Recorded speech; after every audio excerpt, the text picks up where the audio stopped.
इंग्रजी नवीन वर्षाचा पहिला सण म्हणजेच मकर संक्रांत. मकर संक्रांत हा सण स्त्रियांसाठी अतिशय महत्त्वाचा, कारण याच संक्रांतीच्या सणाचा अवचित साधून आपण हळदी कुंकू करत असतो. असं म्हटलं जातं की जेव्हा सूर्य मकर राशीमध्ये प्रवेश करत असतात तर तेव्हा मकर संक्रांत साजरी केली जाते. सूर्यांचे पुत्र शनिदेव यांना भेटण्यासाठी ते याच दिवशी जातात आणि याच दिवसापासून उत्तरायण सुद्धा सुरू होतो. खरं तर मकर संक्रांत हा 3 दिवसाचा सण आहे. म्हणजे सुरुवातीला भोगी, संक्रांत आणि किंक्रांत. यंदा 14 जानेवारी 2026ला वार बुधवार या दिवशी मकर संक्रांत आलेली आहे आणि योगायोग इतका सुंदर आहे की याच दिवशी षटतिला एकादशी सुद्धा आलेली आहे. प्रत्येक वर्षी संक्रांतीचं वाहन उपवाहन यामध्ये बदल होत असतात. कुठल्याही अफव्यावर विश्वास न ठेवता छान पद्धतीने मकर संक्रांत साजरी करा. यंदा देवीचं वाहन हे वाहक असून उपवाहन घोडा आहे. तिने पिवळ्या रंगाचं वस्त्र परिधान केलेलं आहे.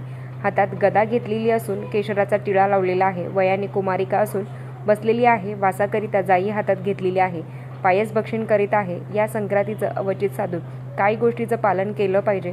कुठल्या गोष्टी आहेत ज्या आवर्जून टाळल्या पाहिजेत. मकर संक्रांतीचं फळ आपल्याला परिपूर्ण मिळण्यासाठी योग्य ती माहिती खाली दिलेल्या लिंकवर आहे. धन्यवाद. श्री स्वामी समर्थ.